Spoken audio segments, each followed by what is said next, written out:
Welcome to Red Sox Rundown from Veterans Field in Chatham. The YD Red Sox come away with an 8-1 victory over the Chatham Anglers. Anthony Santinello and Mark Boyle here with you. And Mark, just a very impressive performance all around. Gio Brusa, 2 home runs in the game tonight, 2 no-doubters to right field and to center field to really break things open for the Red Sox. Well, it was very similar to last night's game in that the pitching was brilliant and the hitting was timely.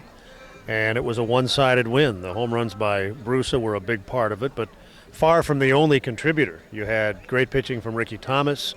You had double figures in hits. The team's been hitting over 300 for the last several games. So a lot of really good things are happening here lately. And another thing that sort of went overlooked was that YD took advantage of a couple of Chatham blunders, an error that got Donnie Walton on base in the third inning when Brusa came up and hit his first home run, 3-run shot. They took advantage the next inning as well. Steven Wren came up to bat, reached on an error, and then Walton came through again to deliver another run for the Red Sox to really just take advantage. Something they haven't really been doing that much this season is just the timely hits after big miscues from the opposing team. Well, it's all part of the equation. You've got the great pitching, you've got the good hitting, you've got the opportunistic play. Some of the things you just point out there play into that. Really, when you look at the last 2 games, even if you're prone to nitpick, it's hard to find anything to criticize. It's been really, really good baseball.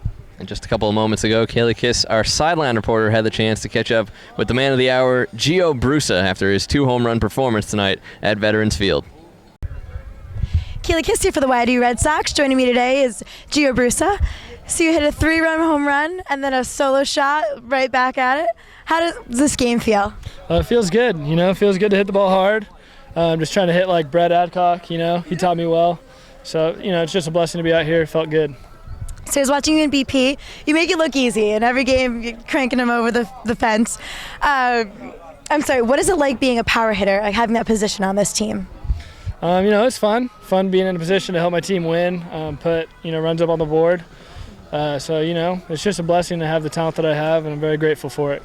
So you're definitely in this league, probably lead league with most broken bats. Is that the power behind it? Is this a common thing for you? Yeah, that was definitely one of my goals this year, set the record for that. So glad I got the monkey off the bat. But, it happens. It happens.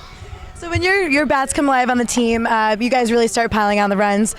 What's the overall feel in the dugout? Do you guys start feeding off of each other? Yeah, I think we definitely feed off each other's success. We all have each other's back. We're all behind each other. And, we got great teammates, and we're all pulling for each other. So. Well, great game tonight. Congratulations. This has been Kaylee Kiss for the YD Red Sox. That was Gio Brusa, who hit 2 home runs tonight for the YD Red Sox en route to an 8-1 victory over Chatham. Puts them back in the playoffs right now, tied with Harwich with 26 points on the season, going into a big matchup tomorrow night against Wareham at 5 o'clock. YD's had some success against the Gatemen so far this season. What do you look for them in that matchup to do to keep the winning streak alive and finally reach 500? Well, it'll be their 5th chance to do that, and they've failed every time so far. So you're looking for a breakthrough there.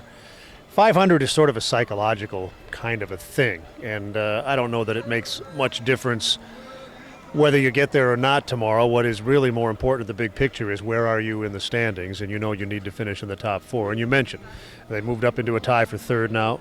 A win would be nice because it would get you to 500, and even though that's just a number, there's something that feels good about having a non-losing record.